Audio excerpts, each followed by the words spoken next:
And I think for me, the mental and emotional pain that I went through the last couple of years, it was just so intense that it affected me physically and spiritually as well. I'm so grateful for the place that I am in now, but I did not get to this place overnight. It was a lot of hard work that I had to put in on, like, from my end. So many lessons learned, like good ones. So many moments I had to grieve over, like, the loss of a lot of things.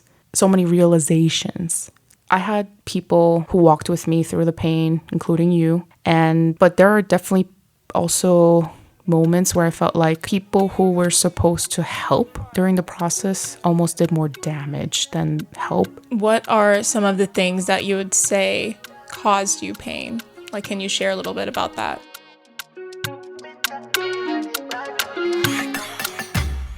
What's up, fam? Welcome back to Big Picture Podcast, where we discuss faith, testimonies, and perspective while focusing on the big picture. I'm your host, Susan Obi. I hope that y'all have been enjoying the health and wellness series for the past couple months. So I post these episodes every other Wednesday. And since we are in the month of May, which is National Mental Health Awareness Month, just wanted to have some conversation surrounding mental health. So for today's episode, I have my friend Anne on the pod with me. So Anne is one of my closest friends since I moved to Ohio a few years ago, and we got connected because I volunteer for a refugee ministry in the community, and she is the director of No Longer Strangers Refugee Ministry. So that is how we have gotten connected and just been able to build our friendship. And I'm just really excited to have her on the podcast today just to tell a little bit about her story. So without further ado, Anne, thank you for being on the episode with me today. Hello, hello, hello. Hi, Big Picture fam. This is Anne. I wish you can see my lovely tumbler that I have with me. I am rocking some Big Picture podcast merchandise, which I won. Yes. And I carry my coffee in this all the time, every day. And I rock it and I represent because Susan is a witness, but I am her unofficial PR, my manager. Yes. And if I was on social media, I would be posting all the time. But yeah, I'm always trying to share about the podcast and making sure people listen to it because it's amazing. It's like the thing that I look forward to. And I've been telling her from the beginning, like, it needs to be every week. It needs to be longer. The episode is too short. I can't wait 2 weeks. It's one of those things that I look forward to when new episodes come out. So it's exciting to be on an episode and to be able to do this with you. So thank you for having me. Yeah, thank you. Thanks for saying all that. Thanks for being here and just really looking forward to our conversation because these are things that we've talked about, and just shared with and just gone through some stuff together. So looking forward to just hearing a little bit more about your story and your perspective. So first off, share a little bit about who you are, where you're from. My name is Anne. I am a coffee and dog-loving second-generation Korean-American lay missionary here in Dayton. I was born and raised in New York City, and I like to emphasize New York City because I don't want people to confuse that with upstate New York or any other part because it's important that they know I am from the Big Apple, the city. I take pride in where I come from. I think most New Yorkers do. We're very New York is the best place on earth. And I'm also a lover of music. So I listen to a lot of different types of music. I don't really discriminate. I do like certain genres more than the other, but music is a big part of my life. I love the beach. And if I was in New York, I would be there weekly during the months, like whether it's summer or early fall. But I miss the beach because there are no beaches here. So I miss that. And I'm also a lover of Jesus. All right. That's awesome.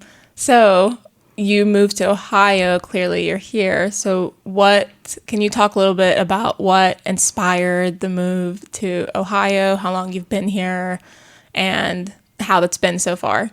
Yeah, so I moved to Ohio back in October of 2019. And I had mentioned earlier that I'm a lay missionary. So what that means is I'm not a pastor and I'm just an ordinary person who happens to be a missionary. I don't take it lightly what God has given me in terms of opportunities and the ministry that I serve and lead. But that is what brought me here. It all started with short-term missions to Haiti back in 2016. And after a couple of years there, God had given me a heart for long-term missions, which was hard to shake off. Even through prayer, I said, please take this from me. I do not want it. I don't want to go long-term missions. But through months of prayer, he gave me peace over the idea. And I said, I will obey and say yes. And, I had my own plans and ideas and agenda. And I said, I'll do it after retirement. But it came a lot sooner than retirement as a single lady. And it all worked out, like I'm sure if I was married and I had kids, it wouldn't have been just like a simple decision or like a simple move, because then it would involve my husband, it would involve my kids and their lives and schedule. Whereas I just had to kind of worry about me and like my work stuff. And of course I have my parents and my brother, but the joys of being single. yes. So the transition was a little bit, I guess, smoother, since it's not like you had really a lot weighing you down in terms of a relationship and like kids and stuff. Like no, yeah, moving not at to all. Ohio. So how was the transition, and how did you get connected with the refugee ministry in Ohio all the way from New York? Mm-hmm. So my church in New York actually partnered with No Longer Strangers, I would say maybe 15 years or more ago. And it was actually through a youth mission-led organization. So our youth got connected through that organization, and the refugee ministry here was that mission site. That's how we first got connected. And I don't know when exactly, but eventually somewhere down the line, the church said, instead of just sending our youth, why don't we do like a whole, like get everyone involved, whether it's the older adults, the children, the young adults, college, whatever, instead of just youth, let's send out the entire church.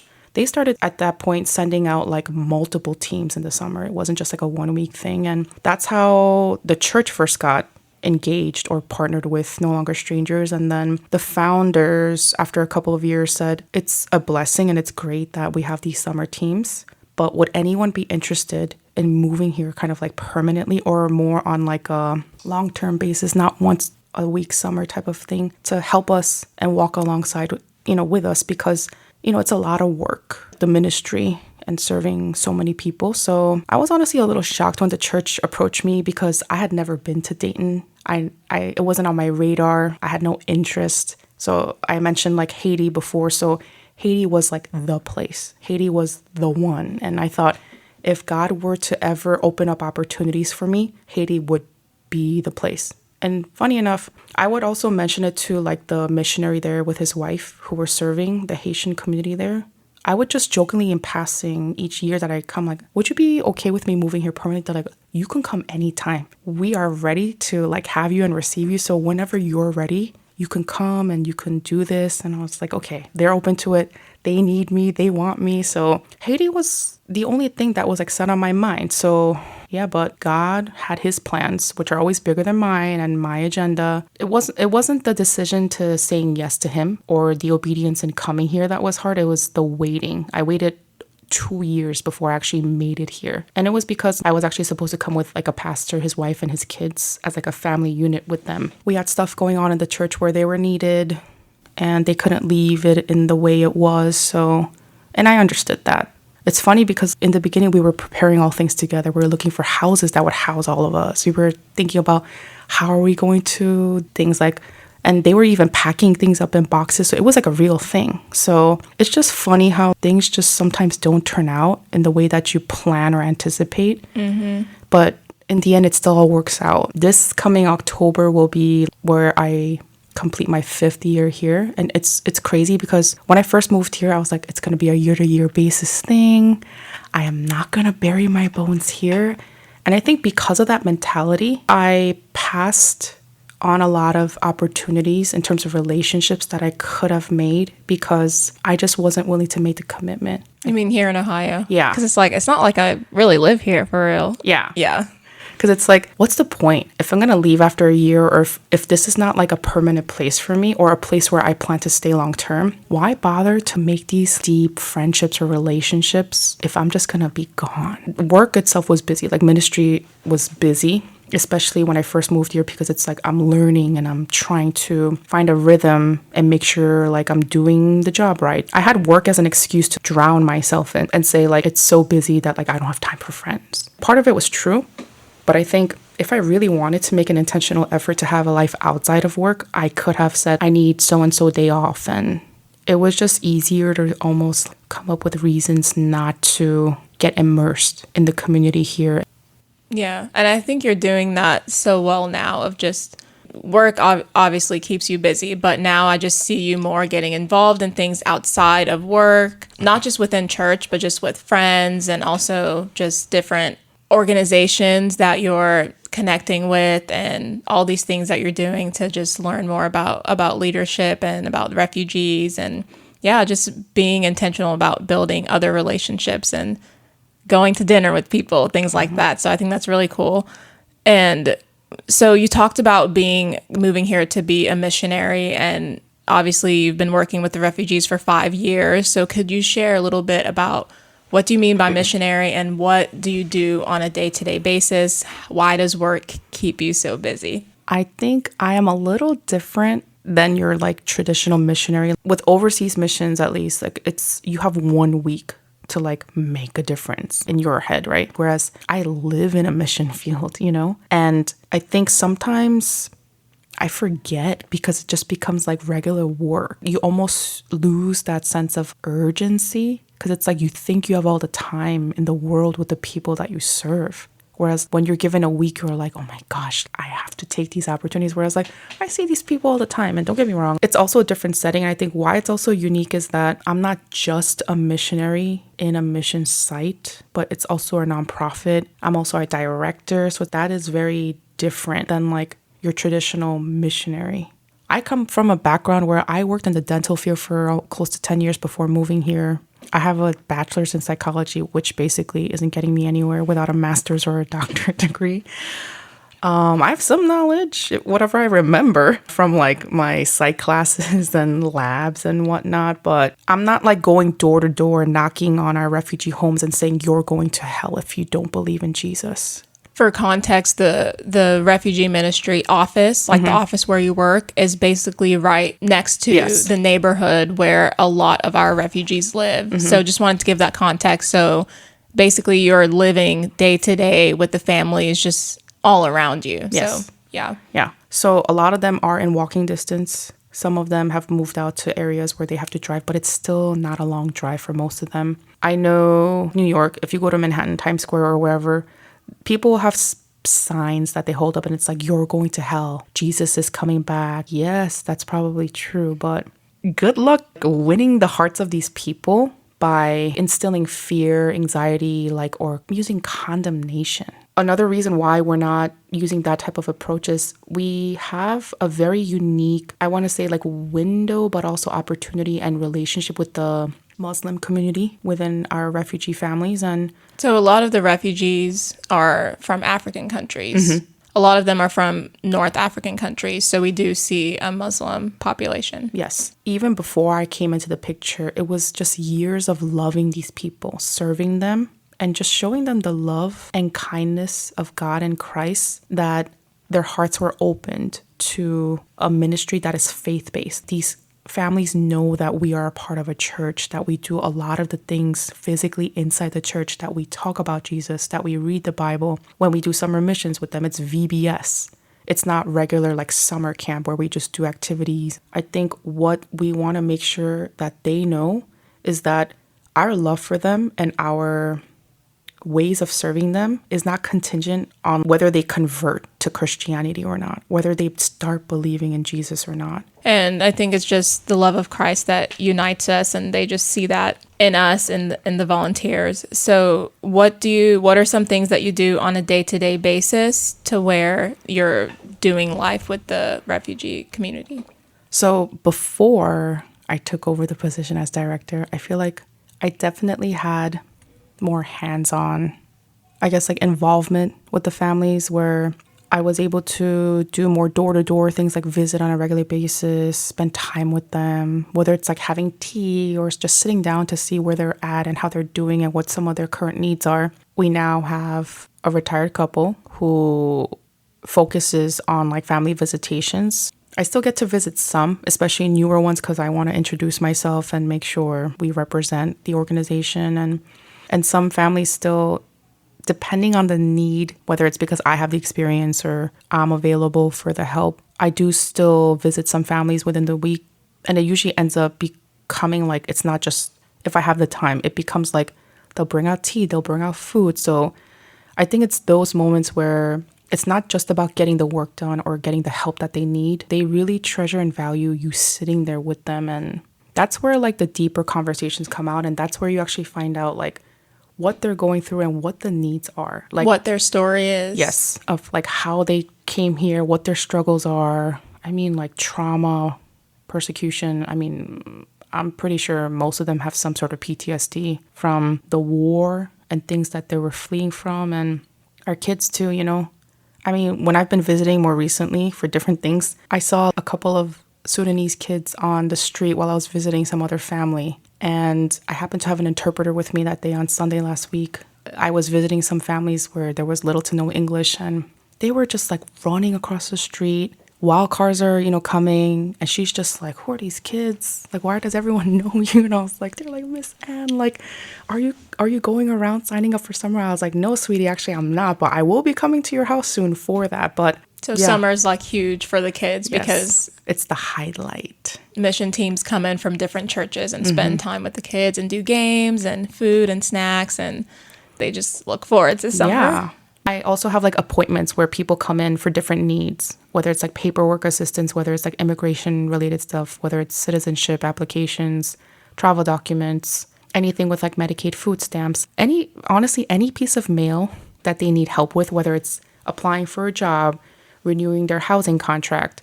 Just because of the language barrier, they'll literally some of them will bring stacks of mail, and I'm opening it. I'm like, the time has passed. The expiration date was this. Like, this is when it was due. This is why this is cut off. I'm like, I told you, if you don't understand, just take a picture and send it to me. And some people are really actually good about that now because they've learned, oh, certain services are going to get cut off. And then some people still wait and bring me 50 pieces of mail months later on. And it's just like, yeah, like, here, can we go through my mail? The ministry does a lot for the families, from interpreting the mail to helping the kids get involved in after school programs like the tutoring program, and then just also spending time with them during the summer, helping the parents with citizenship applications, and just a lot, transportation, a lot of things. So thanks for sharing just some practical examples of day-to-day responsibilities that you have, and just kind of wanted to transition a little bit into what we want to talk about today is just pain and how that has been a part of your story,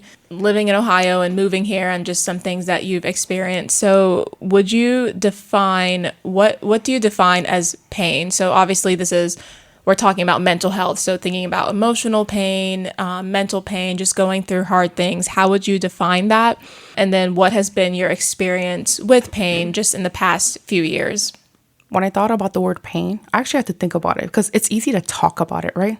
I've been in so much pain, like emotionally and like mentally, and it's easy to talk about it with friends, right? When I really thought about it, I was like, how would I describe pain? And I think for me, it's something that causes distress.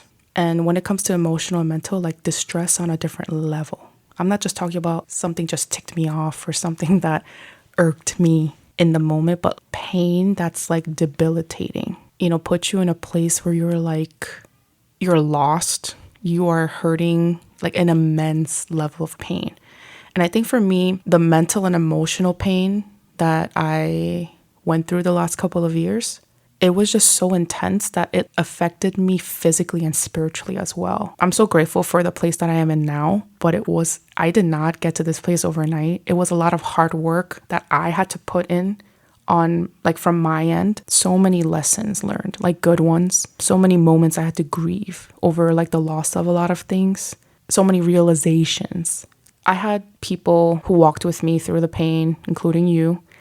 But there are definitely also moments where I felt like people who were supposed to help during the process almost did more damage than help. There were certain things that I had to go through alone. Even now, like, there are certain things I have to go through alone. Like, you can't go to therapy on my behalf and then I get better because you're going for me, Like, there are things that I still have to do. What are some of the things that you would say caused you pain?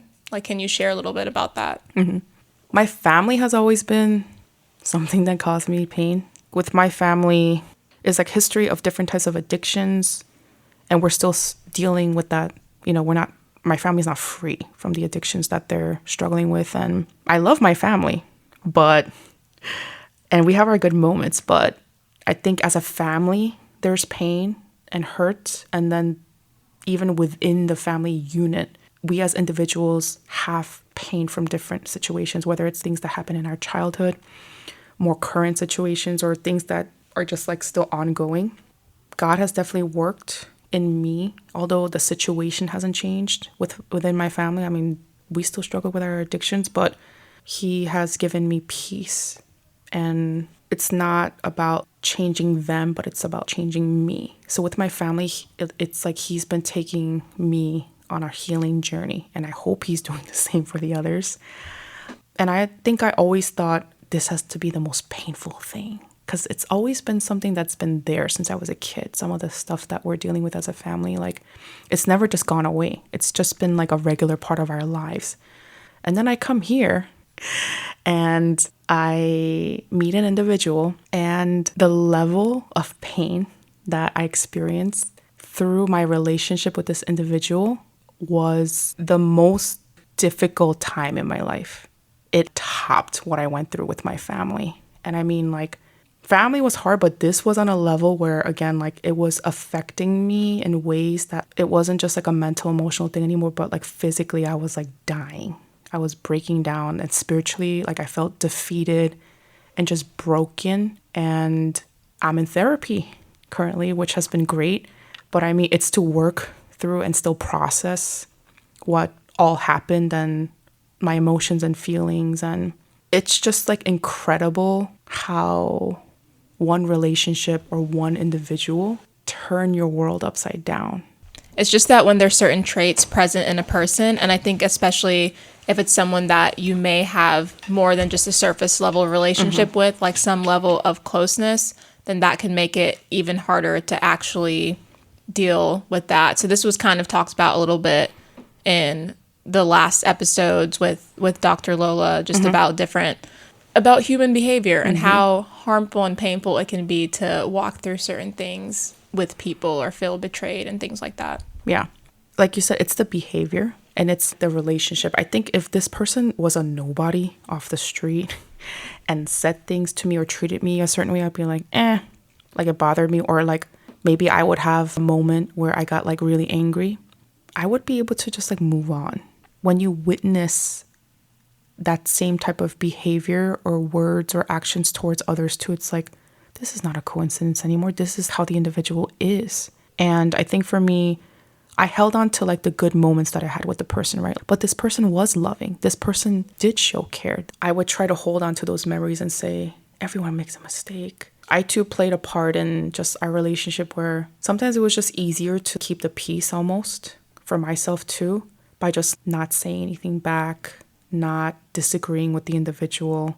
It was just easier for my preservation. Not long after things kind of blew up with the individual, it was like a big blow. It was some crazy event that happened. The idea of narcissism was brought up. And when I was approached with that thought or idea, what I thought a narcissist was is like a person who loves the self and is all about the self. And diving into narcissism, when I started doing research, my goodness, I was just going into a hole where I just couldn't get enough, because it was almost like doing research, watching videos, whether it's YouTube or podcasts or reading books. It was just affirming and validating and almost showing me through books or other people, my gosh, I think this is exactly what it is. Even my therapist, when I share certain things, like, again, like, I think therapist was kind of careful because they're like, I don't know the individual personally, but just going off of what you're sharing, it sounds like they have those behavioral traits. God had given me words. You need to tell this individual you're here to stay and you're not going to leave. And I'm like, what in the world? Like, that's some random stuff to tell this individual. And because of also our dynamics, I felt very uncomfortable saying those words because it was going to be really random. And because there was a strain and a level of discomfort in our relationship, and it wasn't a good one at that point. So I'm like, why would I say that to a person who is in this like rut with me? And it's uncomfortable. It's going to be so random. They're going to probably think I'm crazy. And I kept telling the Lord, I was like, I don't want to say this to this individual, especially this individual. So why are you giving me these words? But I could not shake it off. And I remember right before I was going to share these words, my heart was like pounding. And I was like, Lord, if you make me feel like a fool, I mean, I guess I'll be a fool, but like, I don't know how this person's going to respond. And I remember just telling the individual, hey, like I've been praying and I actually want to say something to you. And I know it might sound weird or awkward or out of the blue or really random, but I just can't shake it off. And God's been just putting this on my heart. And when I said that to that individual, they broke down in tears and it was just like, I actually needed to hear those words. And I was like, okay, so I wasn't going crazy. Like, thank you, Jesus. I wasn't going crazy. And at that point, that person actually apologized for the first time and said, I'm sorry for hurting you, whether it was intentional or not intentional. I know I've hurt you probably in more ways than I know, but like, I want to apologize. And I apologized too. I said, I don't know if I may have hurt you intentionally or unintentionally, whether it was through my efforts or whether it's through my actions or words. But so I thought through that moment, like almost like a wall was like broken down that had been there the entire time. So I honestly thought that was going to be like a moment where things were going to just be great, a new chapter in our lives. I want to be careful in what I share, but it was just like mental and verbal abuse, like on a different level. And again, I hope it's not like when I share that, it's not to really, I'm not trying to demonize this person or make them whatever, but I'm just trying to give you context, help you better understand what I mean by pain and why I'm going through this pain. And whenever with the flip of a switch, it went from loving, kind, caring to like back to like the old ways of just like verbal abuse, manipulation. That put me in a place where my anxiety, I've never been a person that suffered with anxiety ever in my life, but I started having anxiety. I feel like for those who have experienced some sort of narcissistic abuse, like it triggers your anxiety on a different level. I think it was just hard because whenever I was quote unquote triggered or re-traumatized, it was just something that lingered. It's not something that just goes away because I sleep it off or I cry it off or because the days have passed. It doesn't just go away. It like lingers. So that was like really difficult for me. Yeah, that's a lot to just digest. And I think that, like I mentioned before, just it's hard to deal with human behavior sometimes, and even human response, like how we respond to things is even hard to understand sometimes. But I think for more context, definitely go back, y'all, and listen to the last episodes with Dr. Lola. She's a psychiatrist and she talks a little bit more in depth about narcissism and anxiety and depression and things like that, and really addresses some important concepts just to give more context. But it is a really hard thing to walk through. I've walked through that. And something that Dr. Lola mentioned in the last episode was just talking about how, you know, when we see someone portrayed as one way, especially if we have a close relationship with them. And I think even if you bring in religion of, oh, they're a Christ follower and they love Jesus and they want to emulate his character, which is, you know, kindness and love. And then all of a sudden that kind of shifts. And then it's hard to kind of grapple with that concept of, okay, why are you claiming one thing, but you're acting a different way? And it's just a hard thing to go through. And then wanting to preserve that relationship because you want to be loyal and things like that. So it's really hard. And I know that we've had several conversations about it. So, and you've talked about recently of just getting to the point where you realize that you are not actually working through it by allowing yourself to sit through it. So can you talk a little bit about your experience of how were you able to overcome the pain and some things that you're doing to work through it, and then what you would say overall your big picture is? Yeah, so I think I've like never dealt with pain before, but it's one of those things like I'm not thinking, oh yeah, I've never dealt with my pain before. It's one of those things. It's like a natural response. Like if there's pain, I like sweep it under the rug, fill my mind and my heart and my space with like things to take space or take its place so that I don't have to process or think about it. And it could be like mindless scrolling. It could be mindless like binging on like shows. It can be like drowning myself in work. It can be taking a nap because I would rather sleep than like think or process through it. So I think I just naturally have been doing it my entire life, just masking it and not dealing with it. But it's never occurred to me that that's what I was actually doing. I forget when, but it was sometime last year when we streamed that Jackie Hill Perry conference together. Do you remember what month that was? Was it sometime in the fall? Oh gosh, I don't remember. I think it definitely was in the fall. Yeah. So it was sometime in the fall last year, and she covered, about just like suffering well and what it means to suffer well and how you haven't suffered well. And Jackie also talked about the idols that we like accumulate, turn to in our pain. And I think she was just like, how many idols are you going to continue to like accumulate before you turn to God for your pain? It was in November. I just thought about it. So not too long ago. Yeah. So I remember we were like, oh, are we going to are we going to listen to the worship set, or are we going to go on to the next thing? And people were like, let's just go on to the next like speaking engagement and like next topic, because we wanted to cover all the sessions that she had with like the little time that we had together. But I think naturally it just started playing the worship set. And we were just kind of like, okay, so we're going to pray and process. And, we were all writing things down in our own ways, whether it's through our phones or notepads. And so everyone's kind of like, some people were kind of in their little corners and praying and trying to hear from the Lord. And I mean, Jackie's always great. So that was a lot to soak in. I was like, yeah, how many idols have I accumulated? I was like, oh my gosh, I can write down a whole list and it's probably going to be endless. But I felt like what the Lord literally said to me, and obviously it's not an audible voice, and who knows, maybe I will hear an audible voice one day, but I was sitting there and he tells me, you've never sat through your pain with me. You've never allowed me or given me the space to work with you and like be with you in the pain. And as soon as those words hit me, I mean, like tears were just like streaming down my face, because I guess it was like that realization that it wasn't just that one pain, but it was all my pain. And then he also was telling me like, you don't even know why you're in pain, because you've just piled it all up all your life, that you can't even pinpoint what exactly is causing you your pain now. And like that also like hit me, and I was just like crying, and I was like, I don't even know why I'm in pain anymore.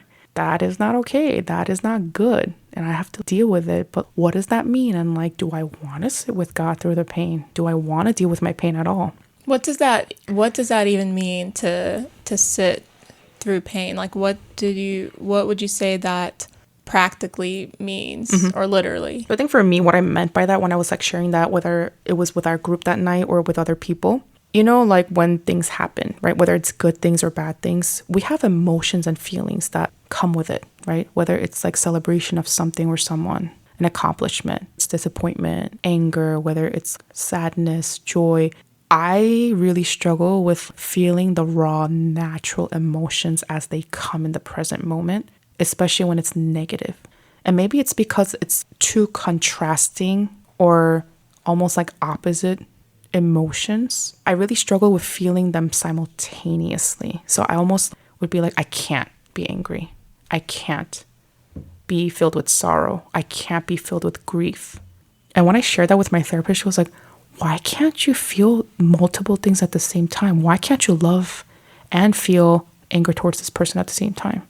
Why does it always have to be one or the other? And I was like, because I only want to feel one thing. I don't want to feel multiple things towards this person. And my therapist was just kind of like, I think because you have background in your faith, whether it's like, Christianity, and I think that's why it's always so extreme with you. It's either right or wrong, black and white, this or that. She was like, you can feel multiple things about a situation or person, and it's okay to process that. So for me, like sitting through the pain, really what it meant was letting the raw, natural, what I was supposed to have felt in that moment, letting it like pass through my system, literally. If I need to feel rage, let me feel rage. If I'm going to have to go through feeling like sorrow and grief and like weep, I have to go through that. But because I never allowed myself to go through that, it was just like piling up. It was great and all coming to that realization, but now there was a fear of the unknown. Now that I know that I need to sit through this pain, I know that God will be with me through it, but because I couldn't gauge the level of pain and what was expected, there was now this fear. But after that conference, it wasn't still months after that, because I was like, now that there was this fear that crept in of the unknown level or intensity, I was like, I don't know if I'm ready for that. And I really struggled with, do I really want to get better? Am I really serious about like walking through this pain? Because if I was, why am I not seeking God for that? And I remember Jimmy, he was just like, why are you so impatient with yourself? You think God is forcing you to come to that place? He's not aggressive. He's not like forcing you to walk through this pain. He's waiting and he'll be there when you're ready. And he knows that like you're fragile and like you've gone through all this pain, and he's not going to force you into something that you're not ready for. So why are you so hard on yourself? Be kind to yourself. Like, God is good. God is kind to you. Show yourself that same grace. Like, stop focusing on why am I not doing it? Why am I doing it fast enough? Like, why am I not going before his presence? And he's just like, relax. He's waiting and he knows exactly when you'll be ready. And when that time comes, you will know. I have it written down actually, like on a journal that I started. It was January 31st. That was the first day I sat with God and said, I'm here. I don't know what to expect, but I know I'm in good hands. Let's do this. And it was not easy. I mean, it was just weeks of just like weeping through the pain, just literally crying, whether it's on my couch, whether it's at my kitchen table, whether it's on my knees. It was just reliving moments, reliving the memories of just like everything that happened. It was probably one of the hardest things I had to do. But, you know, I think once I started and once God started giving me the peace, you know, it was very beneficial for me, obviously. And I think one important thing through my process and starting that with him, like, I don't think it was coincidence that he had me started, like he had me reading like the book of Exodus in the Bible, the story of Moses. There are a lot of songs, like worship songs, that talk about God being enough or more than enough, or there are lyrics like that.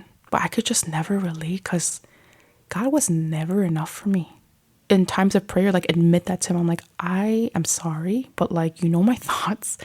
So when I had that moment where he was like, I am with you and will be with you, and he gave me this peace that I had never experienced, I think that was the first time in my life where I was like, I think you're more than enough for me. And I don't honestly care anymore about this pain and this. And I mean, it was just this crazy experience. And I remember sharing it with like my church group. So I attend Celebrate Recovery at our church. Celebrate Recovery is a faith-based recovery group. And it, you know, it's not just for addicts. I know sometimes people think it's like people with addictions, but it's with all walks and areas of life. But I had shared it with a group of ladies that I meet with weekly. And I told them, for the first time in my life, God is more than enough. And I've never been there. And they were just like, yeah, like we can tell because you have this peace that we haven't seen in the last 2 years. And I was like, Amen. Yeah. I'm going to read Exodus chapter 3, verses 7 to 8. Then the Lord said, I have surely seen the affliction of my people who are in Egypt, and have heard their cry because of their taskmasters. I know their sufferings, and I have come down to deliver them out of the hand of the Egyptians, and to bring them up out of that land to a good and broad land, a land flowing with milk and honey. So God tells... love that. I just read that this week, actually. So good. Mm-hmm. And I mean, I've read this verse over and over and over, but I mean, when I've been reading this story, I literally take word by word, dissect every line, every verse. So it's taking me a million years to read it, but it's been so rich. And in that, through these times, I feel like God's been also speaking to me, because I'm not just like, reading it and just like skipping on to the next page or next chapter. But, you know, in these 2 verses that I just read, God tells Moses he has seen, he has heard, and that he knows. And that hit me differently this time, because it's like, he sees me and he hears me and he knows that I am going through this affliction, right? And he acknowledges that when he says, I have seen and I have heard. He's acknowledging to Moses and the Israelites and telling them, I hear you, I see you, and I know. And to me, a God of this universe, the great I am, to know that he sees me, he knows me, and he acknowledges my pain. I mean, that was like comfort, that comforted me on like a different level. That he makes it known that he is aware of the situation that you're in. And he calls them my people. That's very intimate, you know? He doesn't just say the Israelites. He also calls them my people. So I'm like, I'm his people, you know? And when he says, I have come down to deliver them out of the hand of the Egyptians and to bring them out of that land, he doesn't literally mean he's going to come down physically, right? But I think when I was just reading through the study Bible and like the context, what it said was he's saying that he means business when he says he's literally coming, like he's coming down to do this. And when he talks about the land that he's going to bring you to, right, the promised land, it's not just like a random piece of land. oh, it's just this right over here, whatever, randomly. I'm just going to bring them into this whatever piece of land. He says a good land, a broad land, also flowing with milk and honey. And it's not, just an ordinary thing. He's saying, I'm bringing you to something that is the best and making sure that it's bountiful. That showed his goodness, his love, and just like his character. If you can apply that to yourself, right? And it's not just a story in the Bible. He's a God who says when he delivers you out of your anguish, your pain, he's going to bring you into something that's so good.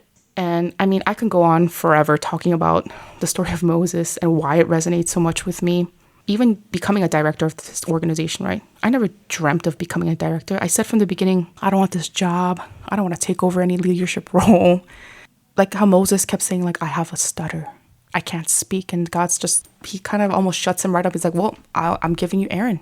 He'll be your advocate and he'll be the one to speak to you. And I just felt like in that sense, I just kept giving God reasons why I shouldn't be the director of this organization and why I don't qualify. Yet other people in our ministry kept telling me, but you do qualify in these ways. And like, I don't think God has brought you this far if you weren't meant for this role. And you may not believe in yourself, but like, trust in God then. Don't trust in your abilities and your capabilities. And so I feel like I relate a lot in that way. I'm not saying I'm Moses, but my back and forth with God, that situation, I just feel like that resonated with me a lot. And I honestly thought Promised Land is going to be that person being removed out of my life.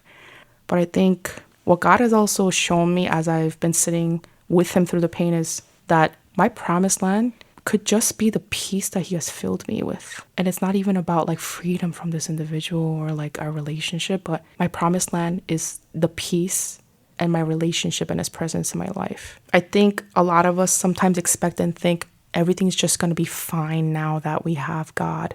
And we are, in a sense, because we do have him. But it's kind of funny that you expect things to just be smooth and all happy and dandy. But yet, whether it's sickness, right, physically, whether it's pain through people and situations, we're not exempt from that because we are followers of Christ. I mean, the human race, we're all going to face difficult seasons, trouble, and pain throughout our life. Hopefully, a lot less. Whatever that may look like for you, your Egypt and your pain. I don't know. I just want to encourage everyone. And, we're not, even as Christians, right? Our walks are never going to be perfect streaks. And our pursuit of him is never going to be perfect. Unfortunately, we're still going to doubt.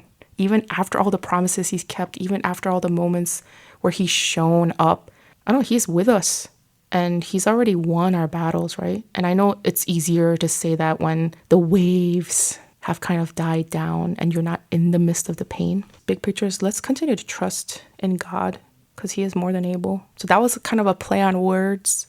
The Elevation Worship album that came out last year has the song Trust in God and More Than Able, which has been on repeat for me the last couple of months just because of the lyrics and how it speaks to me on so many different levels. I hope that even if you are not a believer or a Christian, you can take a listen because I think it can be really encouraging. Just the lyrics. Hope that it will bless you in some way as you're going through your Egypt, your pain and your suffering and your hard season. And sometimes it may be a long process. For me, it was a long process. I mean, this has been 2 years now. Mm-hmm.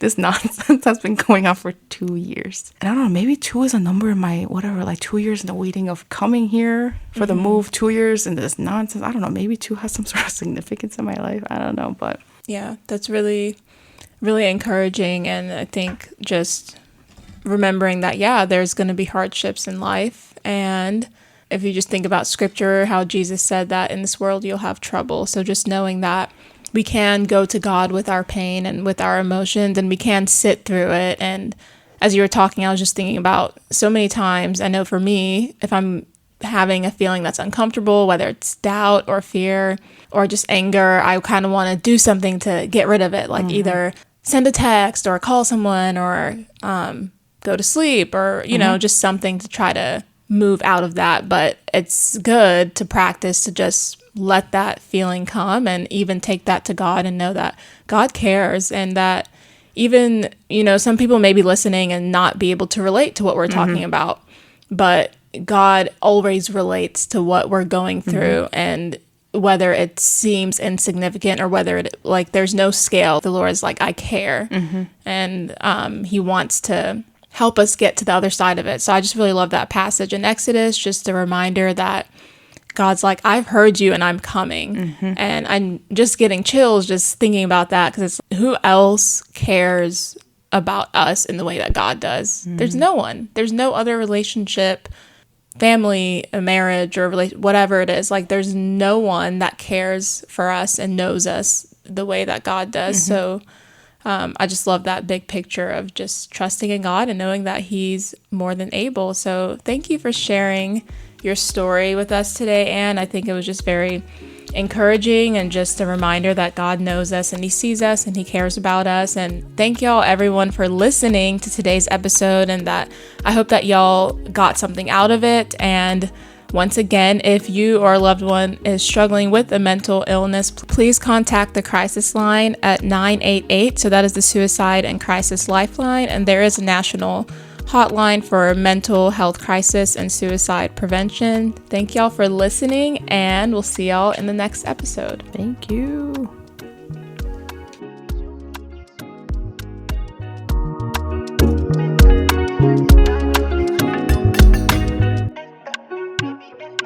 Baby, show me